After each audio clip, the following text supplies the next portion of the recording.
So here's another part of our experimental garden. This is hydroponics. What we've done is buy a few herbs right from the store and shake the dirt off and then put them in our mason jars with the nutrient solution and try to grow them hydroponically.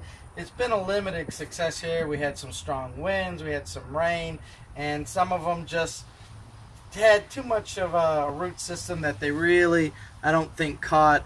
Some of them caught and maybe are doing better, but this one we might just want to start from seeds or smaller plants. We kind of tried to force some existing plants into this setup. I don't think we did as good of a job here on that.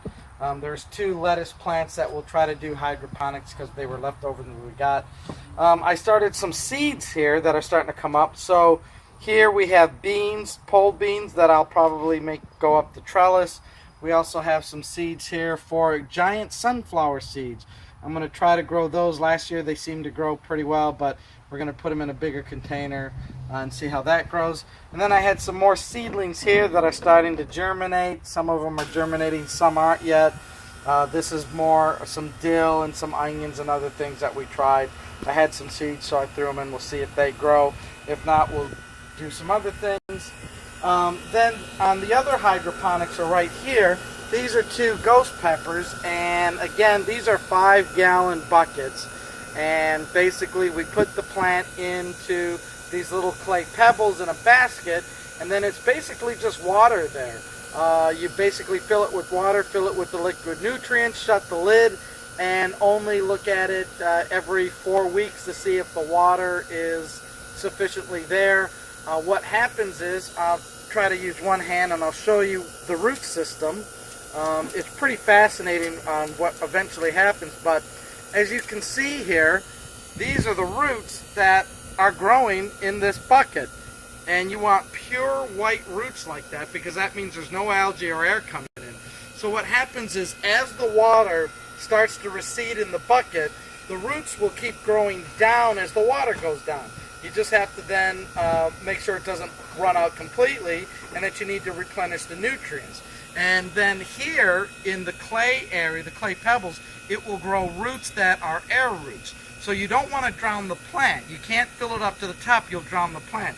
It has roots that live in the water and roots that get the air for the oxygen, and basically that's all it is. And so what people do is use buckets and all sorts of containers, from plastic coffee containers to laundry containers.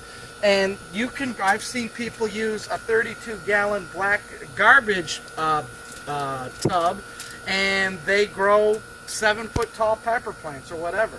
So we're trying this. This has been about 3 or 4 weeks. I probably need to add more nutrients. This one is caught faster than this one. The roots are coming through, but just at a slower rate. I don't know if it has anything to do with the foil I put around that, but this one caught faster, but they're both growing. And then on the opposite end here, you can see that this is strawberry. So last year we did strawberries in the milk carton. Now we're doing strawberries in a 10-gallon container tub that you get from Walmart. Basically, again, you use these little net cups and you fill them with the clay pebbles, and like once again we got some nice root development here.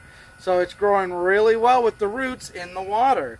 And basically, again, you are just growing purely in water with fertilizer, and hopefully we grow strawberries. I probably need to add some more nutrients. It looks like some of the bottom leaves are getting a little brown, and that's the one thing you don't know is how many nutrients that you still have versus what the plants use. You kind of have to look at it and, every couple of weeks, kind of refresh it with the nutrients. But these are experiments with hydroponics. So the strawberries look like they're working. The peppers look like they're working. Just the mason jar experiment kind of, I think, got off to a bad start, but we'll have to keep trying there. One of the things that we have here too is some hanging baskets. And the question then will be, well, how do you water the hanging baskets?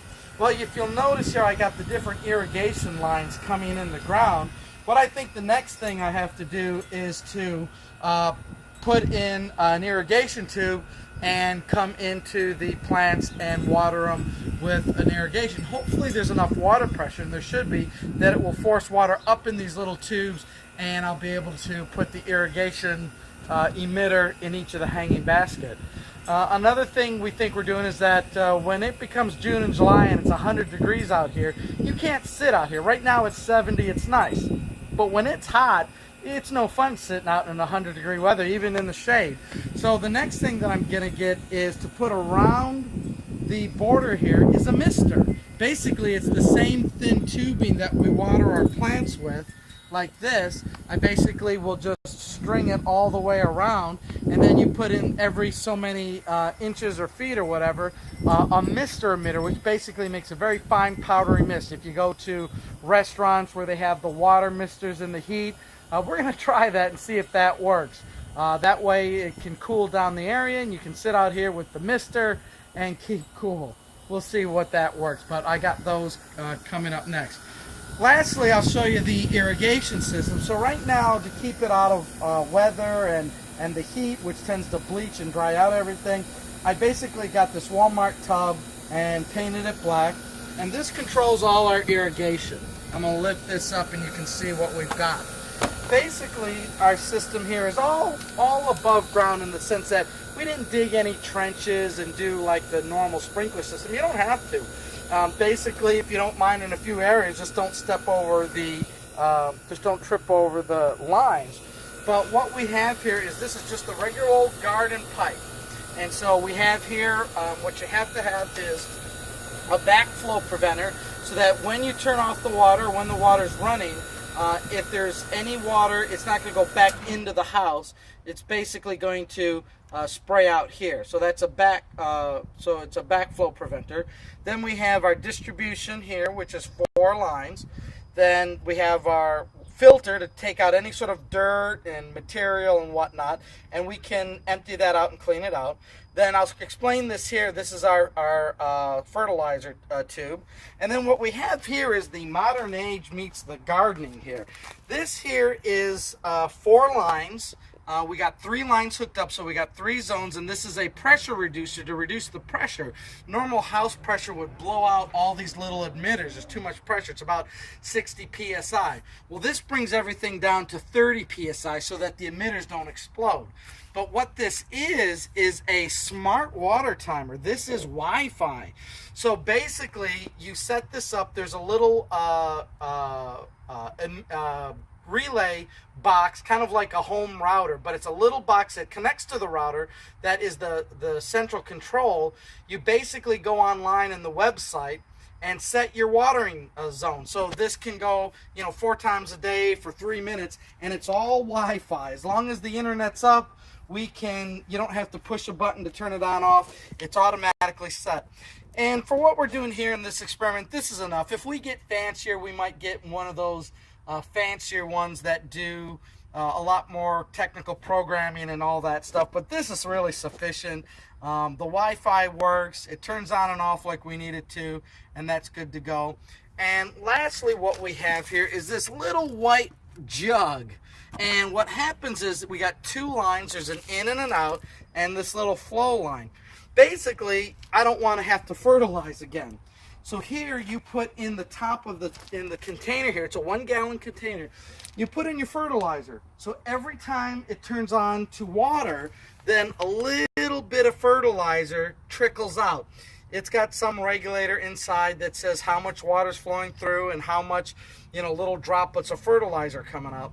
But basically you put in whatever fertilizer you want to use, and every time we water, these are getting just a little bit of fertilizer, which makes sense. Rather than dump a whole bunch of fertilizer in each bucket, which takes time, sometimes you tend to over fertilize and then you burn the plant or whatever. Liquid fertilizer is quick and efficient. It goes right into the roots. And so, like I say, every time we water, we turn on the fertilizer. So I can just keep adding fertilizer when the line here, it's a clear line. When the line turns clear, then I know we've run out of fertilizer because the fertilizer is brown and a darker color. So for this run here, we're probably going to have to add a little bit more fertilizer because it's been running almost clear, so that's telling me we're almost out. You can also put food coloring in here to help with the coloration, make sure everything's flowing. But this little setup here, like I say, I made this little cover for it, and that basically protects it from the rain and the wind and the sun, because it's all, if that's, electronics, a Texas heat with 110-degree weather, it'll bleach that thing right out and all that. So this cover gives me a little bit of covering there to make it last longer. So in general then, for all this, I'll do a once around again. This is basically our 2017 garden experiment. Basically, you don't do this because you're trying to save money. Like any hobby, this all turns into an inexpensive vegetable garden. I mean, you can go to the store and buy the regular old tomatoes that they may not taste good, but for a couple bucks you get a whole bushel of tomatoes. If you divide the cost of all the tomatoes by what we put into this, there's a book out that talks about the $10,000 tomato. Yeah, it's a hobby. It's, there's an expense on the hobby. There's an initial upfront cost. I mean, all these containers, these baskets we've gotten over the last couple of years, that's a cost. So once you've got them, they'll last for a bunch of years because you can reuse them, you can wash them in your washing machine, and they clean up really nice for the next year. So there's an investment in that. There's an investment into the dirt. It really makes sense for us to go buy dirt in bulk and have it delivered. It's way cheaper than trying to go to Home Depot and keep buying bags of peat moss and whatnot. So, there's a cost of the dirt. Of course, there's a cost in the plants. That's probably the cheapest of the damn thing, is the cost of the plants. And then, of course, there's the irrigation and all those expenses. So once you get the tubes and the emitters and stuff, that's a cost that you don't necessarily have to get again. So it looks like here we are in almost the middle of April. Things are growing well. We'll see if we can't maintain all the vegetables, and we'll have updates as they get bigger and as they hopefully produce even better than last year, since we're giving it water and nutrients and the best soil and the best sun and the best everything. But gardening can be a frustrating thing because sometimes it grows and sometimes it doesn't. It's all an experiment, and what one person works for them may not work for you, and so it's just all one big test. And here comes a cardinal, because we get lots of birds coming in, lots of squirrels, lots of wildlife, and it looks like they are eating the seeds that we put out for them as well. So this is the first update of our garden.